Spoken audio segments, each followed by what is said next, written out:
الكريم وعلى آله وصحبه وأهل بيته أجمعين أجمعين أجمعين. أما بعد فأعوذ بالله من الشيطان الرجيم. بسم الله الرحمن الرحيم.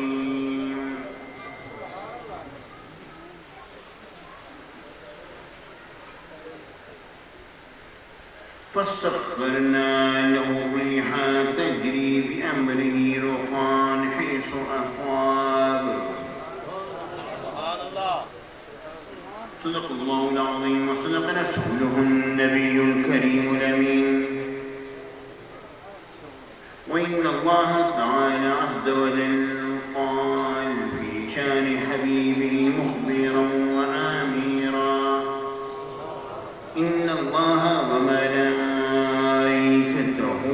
يصلون على النبي يا أيها الذين آمنوا صلوا عليه وسلموا تسليما. اللهم صل على سيدنا مولانا محمد المصطفى بدع العطاء وبحر الوفاء بدع الجمال وبحر الشفاء سيدنا أبي الزهراء وآله وبارك وسلم. بہت حضرات سامعین کرام حاضر محفل، میرے ساتھیوں دوستوں بزرگوں علماء کرام برادران اہل سنت علی بیٹی بہنوں، السلام علیکم ورحمۃ اللہ وبرکاتہ.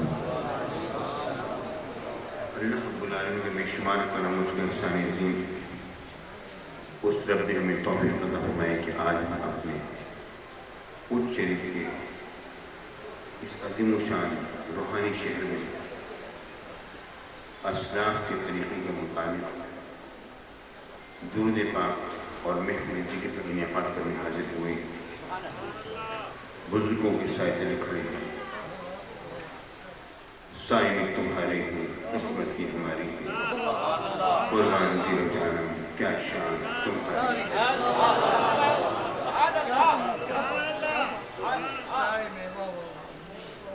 تیرے ساتھ سے کوئی شبہ نہیں، یہی اللہ کا سایہ ہے، یہی اللہ کا سایہ ہے. دین پلٹ دیا گیا، معاملات الجھا دیے گئے، دلوں کی کیفیات پہلے جیسی نہ رہی، لوگوں کے دلوں کو قریانی فحاشی بدماشی کی طرف لگا دیا گیا. وہ مسلک جو کہ صوفیانہ مسلک تھا، اس کا دور جاتا رہا، جدید باتیں آتی چلی گئیں، اسلام کے اندر نئی باتیں پیدا ہوتی چلی گئیں. حقیقی اسلام کے چہرے پر پردے ڈالے جانے لگے اور ہر شخص ہدایت کا علم بردار بن کر سامنے آنے لگا. میری اور آپ کے نبی رسول اللہ صاحب العلاق صلی اللہ علیہ وسلم نے فرمایا: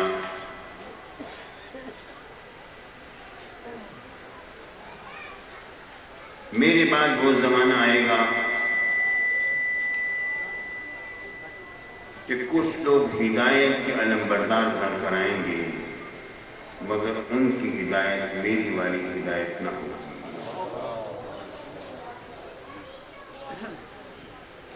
پیارے ساتھیوں، میرے آقا کا یہ ایک فرمان یہیں سے بات شروع کرتا ہوں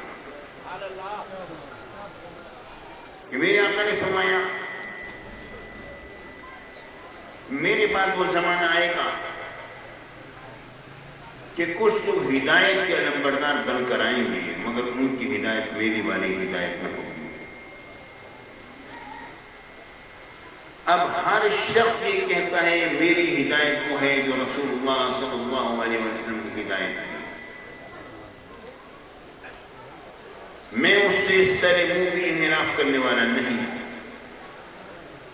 لیکن اس بات کے جانچنے کا بہترین طریقہ کیا ہے وہ پیش کی دیتا ہوں۔ اس طریقے سے جان لو کہ حضور والی ہدایت کون سی ہے اور اب کی والی ہدایت کون سی ہے۔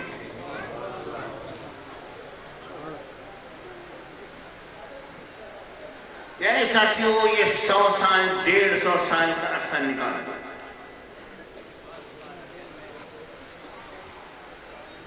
یہ عرصہ نکال دو، اس عرصے کے پیچھے چلے جاؤ، کیونکہ اب یہ آخری دور ہے، اس میں ہر شخص نے اپنے اپنے طریقے لے لیے۔ 150 سال پیچھے چلے جاؤ، جو وہ طریقے تھے وہی حقیقی ہدایت ہے۔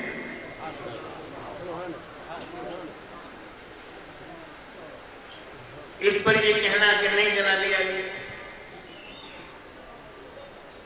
بات یہ ہے کہ پہلے زمانے میں تیجا نہیں ہوتا تھا، 40واں نہیں ہوتا تھا، عرس نہیں ہوتے تھے، یہ تم نے نئی چیزیں جانتی ہیں، یہ وہ ہدایت نہیں۔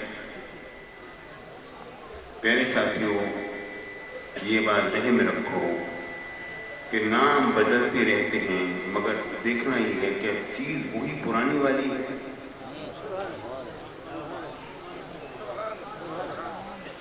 نام بدلتے رہتے ہیں، دیکھنا یہ ہے کہ چیز وہی پرانی والی ہے یا نہیں ہے۔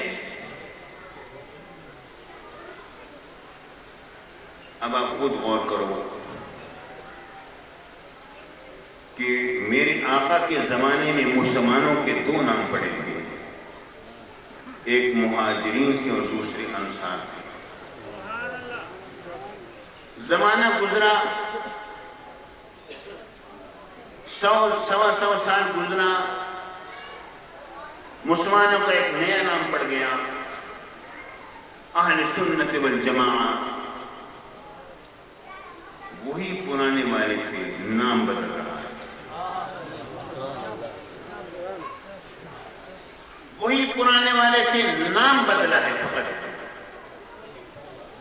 ناموں کے بدلنے کی بات نہیں ہو رہی، دیکھنا یہ ہے کہ اگر کیا کام بھی بدلا ہے۔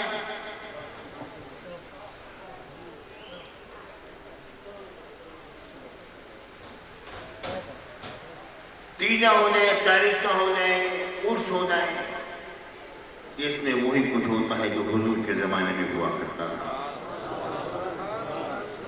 وہی کچھ ہوتا ہے جو حضور کے زمانے میں ہوا کرتا تھا۔ قرآن پاک بھی لوگ پڑھا کرتے تھے، کھانے پینے کی چیزوں کا احسان ثواب بھی ہوا کرتا تھا، لوگ آتے تھے، دعائیں بھی ہوتی تھیں، جانے والے لوگوں کی دعائیں مغفرت بھی ہوا کرتی تھی۔ میرے آپ کے نبی فرمایا استغفروا لماعز بن مالک، ماعز بن مالک کی دعائیں مغفرت کرو۔ سارے صحابہ کرتے کہتے ہیں غفر اللہ لماعز بن مالک، یا اللہ تو ماعز بن مالک کی مغفرت فرما دے۔ یعنی بھائی مرنے کی بعد دعائیں بھی ہو رہی ہیں۔ ایک صحابی عرض کرتے ہیں یا رسول اللہ میری ماں کا اچانک وصال ہو گیا، کیا کروں؟ انہوں نے پانی کا پورا کنواں کھدوا دیا، بیر ام سعد کے نام کا۔ تفسیر میں جانے کی ضرورت نہیں، آپ کو سب پتا ہے۔ پورا کنواں کھد گیا، جو بھی پیے گا سعد کی ماں کو اس کا ثواب پہنچے گا، پینے کی چیزوں کا ثواب ہو گیا۔ میرے ساتھیوں، پورا باغ ماں کے نام پر دے دیا، جو بھی کھائے میری ماں کو ثواب پہنچے گا۔ یہ سب چیزیں پرانے والی ہیں۔ کبھی نام رکھ دو اس کا میلاد النبی شریف کا، کبھی نام رکھ دو اس کا 11ویں شریف کا، کبھی نام رکھ دو تم اس کا تیجے کا 40ویں کا۔ وہی کچھ ہوتا ہے، ہماری ہر محفل میں حضور کی تعریف ہوتی ہے، میلاد ہوتا ہی ہوتا ہے، یہ سارے کام ہوتے ہیں، کام وہی پرانے والے ہیں، کام وہی پرانے والے ہیں، نام بدل رہے ہیں، سے فرق نہیں پڑتا۔ اب یہ کیسے پتہ چلے گا کہ کام جو ہیں وہ بدل گئے؟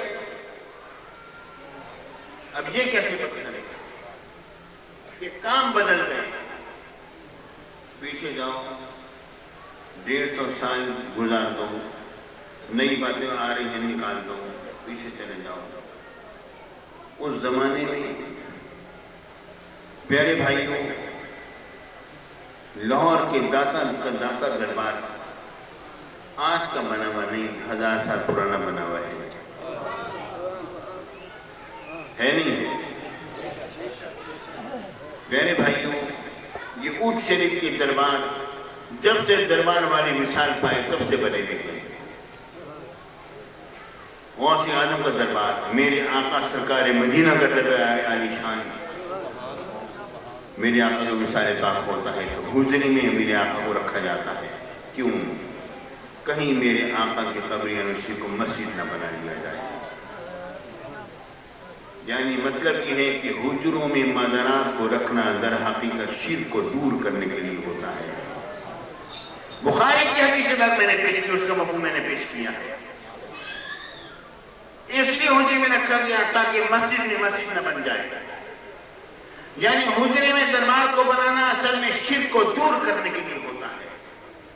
آج عجیب الزام ہے کہ حجروں میں دربار بنا کے شرک ہو رہا ہے، یہ عجیب الزام ہے۔ یہ دربار پرانے ہیں، ہمارا دین پرانا والا ہے۔ پیارے ساتھیوں، تم پرانے والے ہو، لیکن اصل بات یہ ذہن میں رکھو، اب جو قد چلی ہے کس بات کی کہ اولیاء کا نام اوپر نہ آئے، انبیاء کا نام اوپر نہ آئے۔ ہر چیز میں ایسا پہلو نکالا جاتا ہے جس سے یہ بات واضح ہوتی ہے کہ نہیں جناب علی بس کسی نبی کی تعظیم نہ ہو جائے، کسی ولی کی توقیر نہ ہو جائے۔ جن کو اللہ نے عزت دی ہے ان کو عزت کو کون نیچے گرا سکتا ہے؟ جن کے نام میں برکتیں ہیں ان کے نام کی برکتوں کو کون ختم کر سکتا ہے؟ امام بوصیری نے کیا خوبصورت بات فرمائی۔ آپ فرماتے ہیں کہ اگر حضور علیہ السلام کے نام نامیش میں گرانے کی برکت کو ظاہر کر دیا جاتا تو مردوں پر حضور کا نام پڑھ کے دم کیا جاتا تو مردے زندہ ہو جاتے۔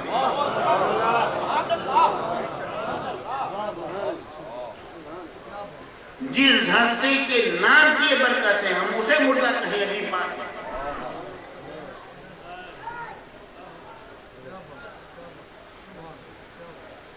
میرے ساتھیوں، در حقیقت معاملہ یہ ہے، اس امت مسلمہ میں آپ کو دین جگہ جگہ ملے گا۔ نمازوں پر زور بھی ہوگا، روزوں پر بھی زور ہوگا، حج پر بھی زور ہوگا، زکوٰۃ پر بھی زور ہوگا، مگر عشق مصطفیٰ کا نام و نشان نہ ہوگا۔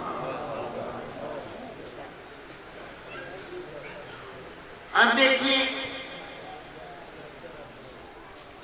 عشق کسے کہتے ہیں، محبت کسے کہتے ہیں؟ ایک پر ایک آیت اور ایک حدیث بات کو ختم کرتا ہوں۔ محبت کی تعریف کیا ہے؟ محبت اسے نہیں کہا جاتا کہ آپ بہترین کھانا کھلا دو، نہیں۔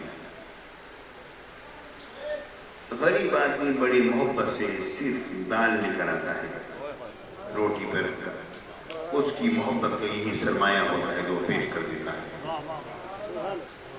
محبت اس چیز کا نام نہیں ہے کہ بڑے بڑے نذرانے دے دو، محبت اس چیز کا نام نہیں ہے۔ محبت نام ہے اس چیز کا کہ محبوب کی خواہشات پر اپنی خواہشات کو قربان کر دو۔ اگر تم اس پر قادر ہو تو محبت ہے، ورنہ محبت نہیں۔ آپ دیکھیے رب العالمین نے فرمایا فَلَا وَرَبِّكَ لَا يُؤْمِنُونَ حَتَّى يُحَكِّمُوكَ فِيمَا شَجَرَ بَيْنَهُمْ ثُمَّ لَا يَجِدُوا فِي أَنفُسِهِمْ حَرَجًا مِّمَّا قَضَيْتَ وَيُسَلِّمُوا تَسْلِيمًا۔ کوئی شخص مومن نہیں ہو سکتا جب تک کہ اے میرے پیارے محبوب آپ کے فیصلوں کو اس طرح قبول کرے کہ اس کے دل پر بات کرنا ہے۔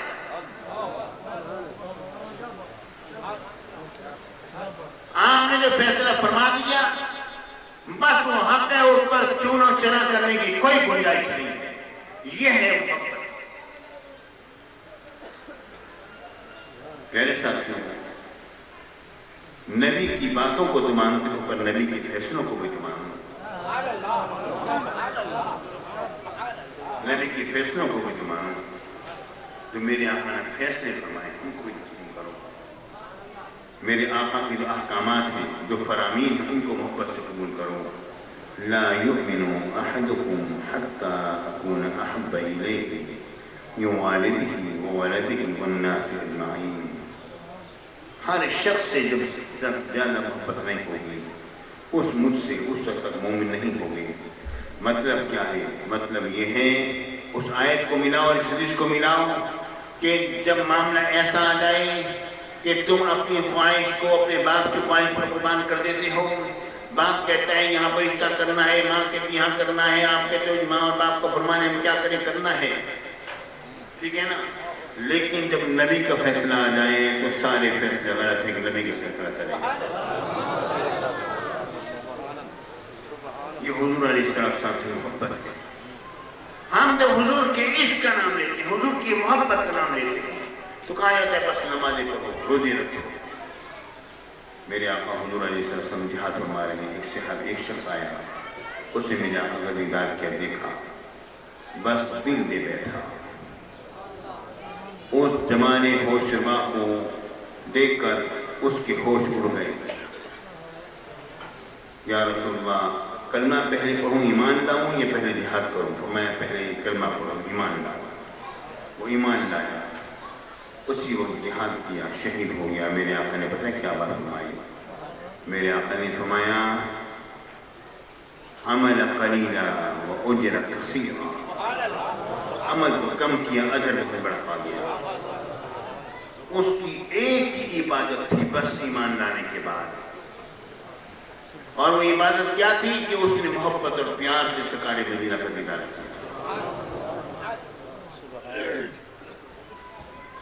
میرے ساتھیوں، مسلک صرف ہمارا سچا ہے، اور الحمدللہ ہم لوگ ذکر کرنے والے ہیں اور ذکر کے لیے اکٹھے ہوئے ہیں۔ میں نے اپنی بات کو بہت ہی مختصر انداز میں کیا، حالانکہ میرا خیال تھا میں اس بات کو دوسرے انداز میں پیش کروں گا، تاخیر بہت ہو چکی ہے۔ میں نے بہت ہی خلاصے کے ساتھ اپنی بات کو نبیڑ کے پیش کیا ہے۔ اب میں سے اتنی بات کرنا چاہتا ہوں کہ اے سنیو، اپنے مدارس کو آباد کرنا، اے سنیو اپنے مدارس کو آباد کرو۔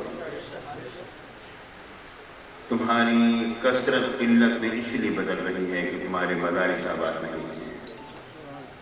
تمہارا چھوٹے سے مدرسے کی برکتیں ہوتی ہیں کہ دوسرے بڑے بڑے لوگوں کے بڑے بڑے مدرسے ان کا مقابلہ نہیں کر سکتے ہیں۔ تم اخلاص کے ساتھ، محبت کے ساتھ اپنے مدارس کو آباد کرو، حضور علیہ السلام کی سچی محبت رکھو، حضور کی نگاہ کرم کے متلاشی رکھو، حضور علیہ السلام کی طرف نگاہ رکھو۔ ایک وہ شخص ہے جو نماز پڑھتا ہے کہ نماز فرض پڑھنی ہے، اور ایک وہ شخص ہے جو اس لیے پڑھتا ہے کہ حضور نے فرمایا ہے۔ نماز تو دونوں نے پڑھی ہے، دونوں کی قبول بھی ہو جائے گی، مگر اس کی نماز کا مزہ ہی اور ہوگا جو کہ محبوب کی خاطر پڑھ رہا ہے۔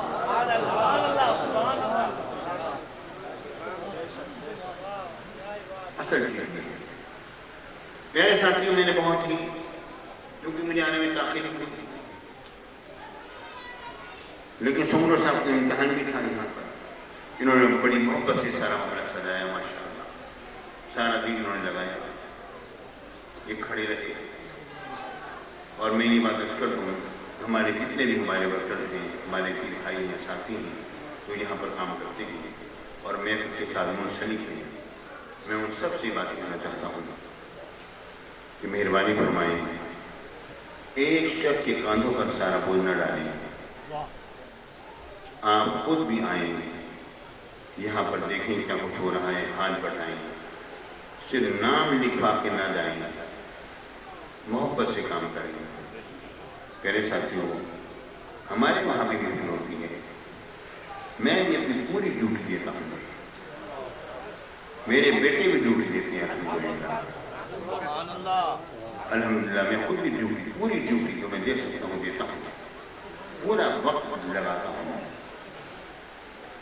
میرے ورکر میرے ساتھ کھڑے ہوتے ہیں، میرے آنے سے پہلے سارا انتظام سنبھالتے ہیں، جب جمعرات کا دن شروع ہوتا ہے اور غروب آفتاب ہوتا ہے ان کے کام شروع ہو جاتے ہیں، اور جمعے کا دن گزار کے رات 1 بجے تک ان کا کام ہوتا رہتا ہے۔ بڑی بڑی قالینیں اٹھا کر لے کر جا رہے ہوتے ہیں، بڑے بڑے پنکھوں کو سمیٹ رہے ہوتے ہیں، اور کیا کام ہے جو وہ نہیں کر رہے ہوتے، کولر اٹھا رہے ہوتے ہیں۔ نوجوان بچے، کبھی کسی کی پاؤں پر چوٹ لگ جاتی ہے، کبھی کسی کے ہاتھ کا درد نکل جاتا ہے، کبھی کوئی اٹھاتے کہتا ہے حضور میری کمر کا درد نکل گیا۔ میرے ساتھیوں، الحمدللہ آج تک کوئی ایک بچہ بھی ایسا وہاں پر نہیں آیا جس کو محفل میں کوئی تکلیف ہوئی ہو اور اس کی تکلیف کا مکمل طور پر اظہار نہ ہو گیا۔ الحمدللہ اس محفل کے اندر بعض لوگ پیکنگ کرتے کرتے محبت کی بنا پر صرف حضور کی عشق کے اندر پیکنگ کر رہے ہیں، پیکنگ کرتے کرتے ان کا گروہ پرواز کر گئے۔ ایسے بھی لوگ ہیں ملتان کی محفل میں الحمدللہ آج ان کے بیٹے، ان کی بیٹیاں، ان کی بیوی آج بھی ہماری برکت ہے، وہ بھی کام کر رہے ہوتے ہیں اسی طرح۔ میرے ساتھیوں، 600 ورکر ملتان کی محفل کا پچھلی محفل میں تقریباً 6500 بندہ اس میں شامل تھا۔ دیکھنے والوں نے دیکھا، آنکھیں ٹھنڈی ہوئی لوگوں کی، دل مسرور ہوئے، حضور کا عشق ہے، یہاں پر اس محفل کو بڑھائیے۔ میرے ساتھیوں، میں نے محفل پونی دیگ سے شروع کی تھی، دال کی پونی دیگ سے محفل شروع کی تھی۔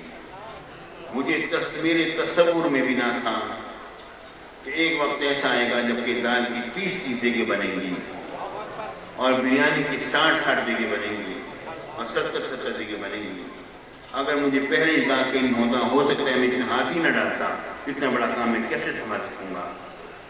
الحمدللہ حضور کی محفل چل رہی ہے، سمر سب آتے ہیں، کھڑے ہو جاتے ہیں، دن بھر کام کرتے ہیں۔ میں اپنے یہاں کے باقی پیر بھائیوں سے کہتا ہوں، یہ مہینے میں ایک محفل، 1.5 مہینے میں، 2 مہینے میں ایک محفل، اس کے لیے بھی آپ وقت نہیں نکال سکتے تو آپ کا ہمیں کیا فائدہ ہے۔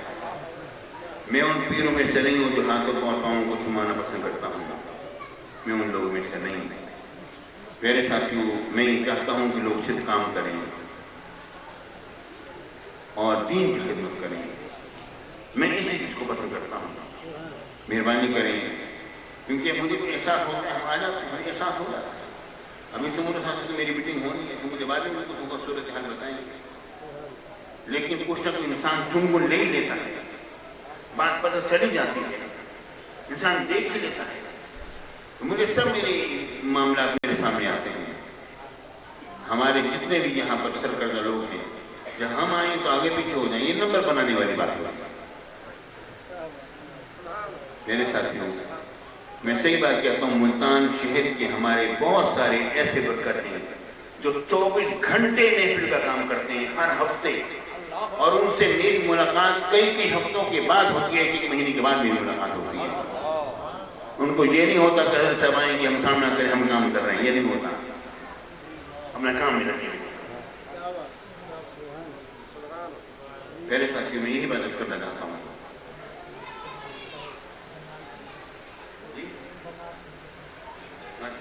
ماشاءاللہ سے بن رہے ہیں، ہم 70 مرلے میں ہیں ماشاءاللہ۔ انہوں نے کہا ہے کہ 1 ایکڑ اور بھی زمین دے دیں گے، 1 ایکڑ یا 2 ایکڑ۔ میرے ساتھی کام تو ہو رہا ہے، ہوتا رہے گا، من نے بتایا ماشاءاللہ۔ میرے ساتھی، میں آپ سے ایک بات اور عرض کروں کہ 2001 سے ہم نے کام کرنا شروع کیا، اور میں نے اپنے کام کو بہت زیادہ چھپایا، کسی کو بتایا۔ اس سے ہی ہوا کہ بعد لوگوں کے ذہن میں خیال آیا مرکز تو کچھ کر ہی نہیں رہا۔ پھر پچھلے دنوں سمر صاحب کو میں نے بتلایا، سمر صاحب بھی یہ کام ہو رہا ہے، ذرا آپ دیکھیں اور کریں۔ سمر صاحب کی آنکھیں پھٹی کی پھٹی رہ گئی، کہنے لگے اتنا کچھ مرکز کر رہا ہے، کمال ہے، اور اتنا کچھ ہے۔ اس کے بعد پھر ہمیں ضرورت پیش آئی کہ ہم لوگوں کو بتائیں کہ ہم کام کر رہے ہیں۔ اور یہ کام ہو رہا ہے. اس سے پہلے تو ہم کسی کو کانوں کان خبر نہیں ہونے دیتے تھے. مجھے اچھا نہ لگتا تھا کہ دین کے نام پر پیسہ خرچ کیا جائے اور اس کا ڈھنڈورا پھرتے کریں. لیکن جب اس چیز کی ہمیں ضرورت محسوس ہوئی کہ لوگ جو ہیں نمبر بنانے والے آگے اور کام کرنے والے پیچھے رہ گئے، اور ہمارے بارے میں یہ تصور ہو گیا کہ یہ تو صرف آتے ہیں نام کر کے چلے جاتے ہیں اور ان کا تو کوئی معاملہ نہیں ہے. الحمدللہ میرا معاملہ تو کچھ نہیں، لیکن میرے شیخ کا معاملہ ہے. پیارے ساتھی، آج جو میں آپ کے سامنے کھڑا ہوں اپنے شیخ کے نام پر کھڑا ہوں، ان کی عزت اور حرمت کے صدقے میں کھڑا ہوا ہوں. حقیقت کہتا ہوں، ورنہ مجھ جیسے ہزاروں پھرتے ہیں. لیکن الحمدللہ شیخ کا نام ہمارے ساتھ آیا، انہوں نے ہم سے کام لیا اور مدارس جگہ جگہ تیار ہوئے. یہ فرد واحد کی کاوش ہے، یہ کسی جماعت کی کوشش نہیں ہے. یہ نہیں سمجھ لینا کہ کوئی جماعت ہی کام کر رہی ہے.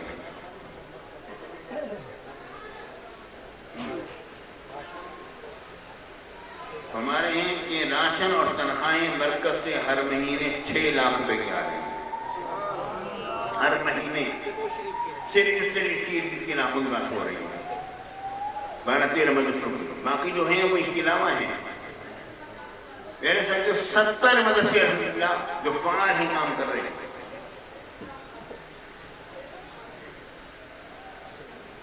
میرے ساتھیوں، ایک کام ہے مرشد کریم نے جہان آباد فرمایا ہوا ہے، کام ہو رہا ہے. ایک جگہ پر ان کو مقرر کیا ہے، کہیں پر کسی اور کو مقرر کیا، کہیں پر کسی اور کو مقرر کیا. ہر لوگ ہر بندہ اپنا کام کر رہا ہے اور ہم لوگ لگے ہیں کام کر رہے ہیں الحمدللہ. پیارے ساتھیوں، دین کی خدمت اصل چیز ہے. اسی پر نام ہے، اسی پر نام ہے، اسی پر نام. اور میں یہ دیکھتا ہوں کہ میری لوگوں سے ملاقات کم ہوتی ہے. محفلیں ہو گئی، جامعہ میاں وہاں ہو گئی، مختصر سی ملاقات ہوئی، 1-2-5 منٹ کی ملاقات ہوئی، بس ختم معاملہ. زیادہ تفصیلی ملاقاتیں نہیں ہیں، بیٹھنا نہیں ہے، تفصیلی معاملہ ایسے نہیں ہیں. اس کے باوجود بھی الحمدللہ لوگ بھی ہمارے ساتھ منسلک ہیں، وہ صرف دین کے نام پر. آپ لوگ ہمارے ساتھ ہو نہیں ہونا ہمارے ساتھ الحمدللہ. میرے ساتھیوں، ملتان شہر کے اندر اس وقت تقریباً 20,000 بندہ جو بخاری شریف میں میرا شامل ہے موجود ہے. 20,000 بندہ ملتان شہر کے اندر، اور وہاں پر 1 لاکھ سے زیادہ بندہ جو صرف وہ ہے جو کہ اپنے ہاتھ پر بیعت ہوا ہے ایک شہر کے اندر. میرے ساتھی، آپ کہیں گے 20,000 بندہ کیسے ہو گیا؟ ہمارے تلامذہ کے علاوہ کی بات کر رہا ہوں میں. جو بخاری سے جو میں محفل میں پڑھاتا ہوں اور معاملہ چلتے ہیں اور کہتے ہیں ہم آپ کے شاگرد ہیں، اور وہ سارے کے سارے جو آ رہے ہیں جا رہے ہیں شاگرد بنے میں سارے کے سارے. میرے ساتھیوں، دین کی حضور کی محبت میں ڈوب کر بڑا صلہ ملے گا. اب ہم لوگ آتے ہیں محفوظ ذکر کی طرف. ذکر کرتے ہیں اور ذکر کرنے کے بعد میرے ساتھیوں، ذکر کرنے کے فوراً بعد ہم لوگ یہاں پر یہ جو لوگ بیعت ہونے والے ہوں گے بیعت ہو جائیں گے. اس کے بعد پھر نماز ہوگی، نماز کے بعد پھر آپ بیٹھے رہو گے، پھر لنگر تقسیم ہوگا اور لنگر کے بعد جو معاملات ہوں گے لکھا جائے گا. ٹھیک ہے نا؟ یعنی ابھی ذکر ہوگا، ذکر کے فوراً بعد جو ہے دعا ہو جائے گی. دعا کے بعد جو بیعت ہونے والے ہوں گے وہ آگے آ جائیں گے، ان کو بیعت کیا جائے گا. اور اس کے بعد باقی جو ہے پھر بعد میں پھر نماز کے بعد پھر وہ ہم لوگ انشاءاللہ لنگر تقسیم کریں گے، لنگر کھائیں گے. پھر جو جس طرح ہوگا اللہ کہے گا انشاءاللہ ملاقات.